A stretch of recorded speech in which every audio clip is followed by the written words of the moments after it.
Hello all. Boy, has it been busy. Having to actually wear clothes that have these sleeves things on them. But once in a while you have to just do it. Not my doing. So, I've never come out this time of the day. It's about 1:30 in the afternoon. There's a bunch of freaks out here. A lot of them. Let's move on. Alright guys, we're going to talk about something really important today. Many different subjects. Let's talk about something really important. Climate change on the golf course. So, in the near future, what will golfers have to deal with on the golf course? Of course, the first one is heat stroke.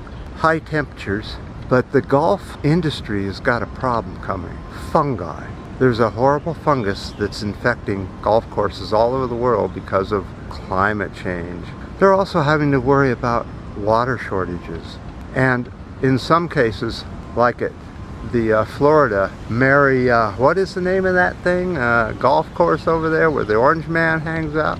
They have to worry about salt buildup in the soil because of encroaching sea level rise. So the golf industry has decided that they're going to hit this with full onslaught. They're going with geoengineering hardier grasses that can handle temperatures up into the hundreds of degrees and lots of walking and tires being driven over it. It's being engineered for the golfing industry for climate change.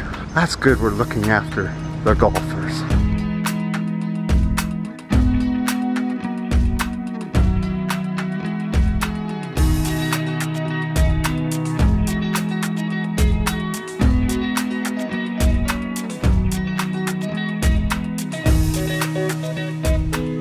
Or Alaska, up in the northernmost part of Alaska, up in the Arctic, they've got over 12 major fires going.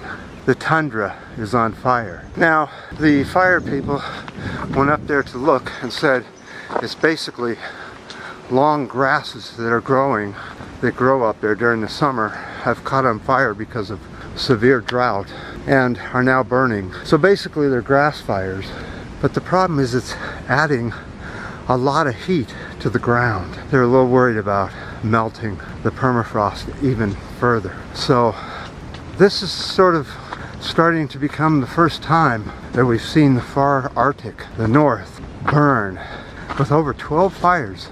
They were all started by lightning, which is also a new thing up there.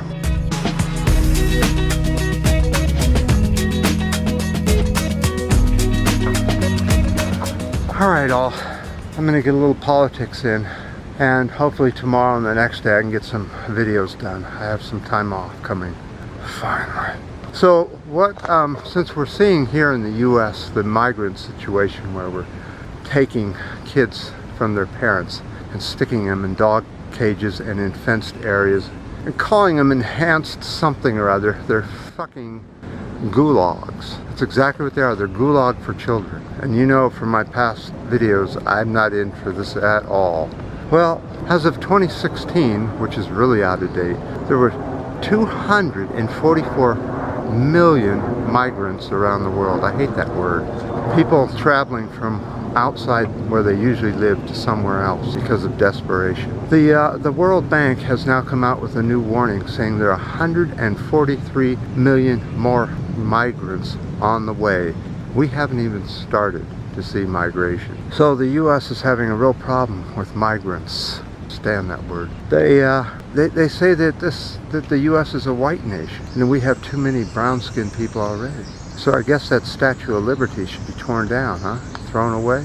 Doesn't mean anything. But you know something? What happened to this country? What's the history of it?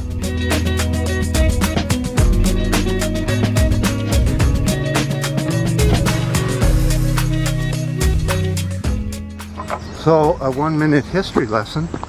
It started out with people coming from Africa up and over through Russia and over into the Americas. Then you also had the Philippine onslaught from South America coming up from the south. The two met somewhere in the middle, supposedly. And that was the first group of people that lived here. They migrated here. But then during the 16, 17, and 1800s, Europeans, Russians, all kinds of white-skinned people migrated here and pushed out the people who had been here for thousands of years, and then began to call it a white nation.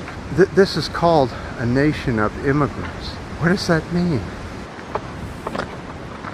How can we not see that we ourselves are immigrants? Of course, then the next argument is they came legally. Really? Ask the Native Americans if they came legally. Jeez, just make up anything. Well, we sailed over on a boat, so that made it legal. So what if we kicked off the people that were here before us? Let's move on. It's getting kind of windy and cold. This is the fog season. So, one more thing I wanted to talk about. Here in the US, the Orange Man was proposing something called another military force here in the US called Space Force. And of course, so many people said, oh, that was funny. Yeah, Space Force, you know, laughed it off, thought nothing of it. Today, he gave the order to create Space Force. It's going to start out with $6 billion to create a Space Force. Do you know why Space Force will never happen? Here's why it can never happen. You can't fight a war in space. Why? Well, if you shot a bullet in space, it would never stop. So if it happened to be shot while around the planet Earth, it would become an orbiting bullet going at the same speed that it came out the gun forever until it went down into the atmosphere thousands of years later, depending on what altitude the war is on. So imagine billions of bullets a day being shot at another ship or whatever. Space would be completely inaccessible within a week or two. You cannot shoot a bullet in space. Dumb ass Orange Man.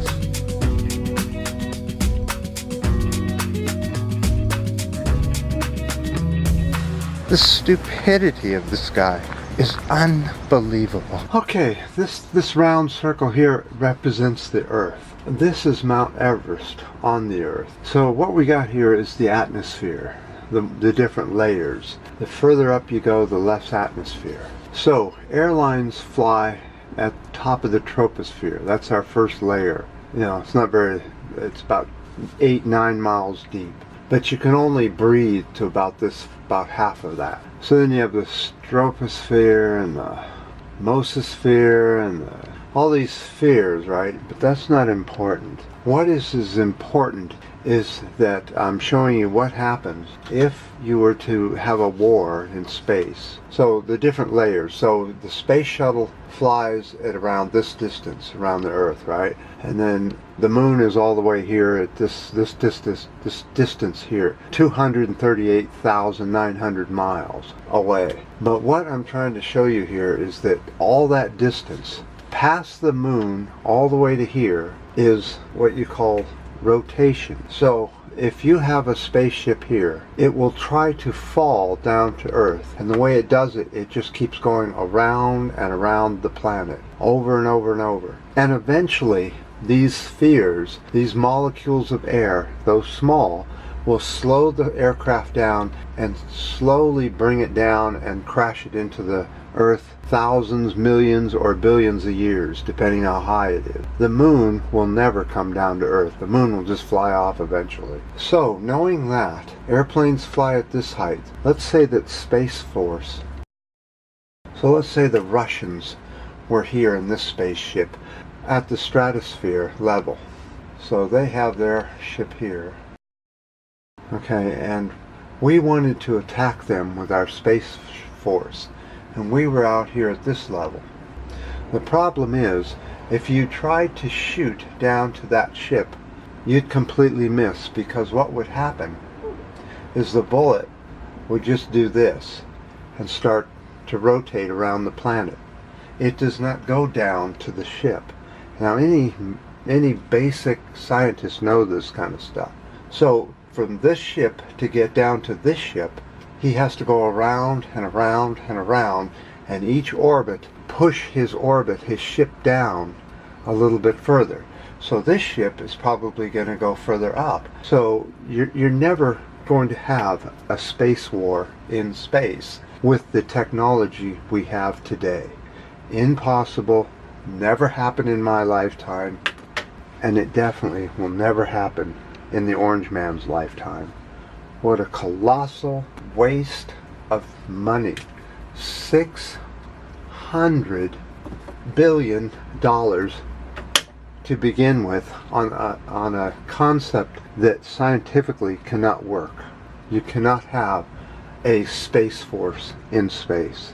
We're going to spend billions of dollars, and you know why we're going to spend it?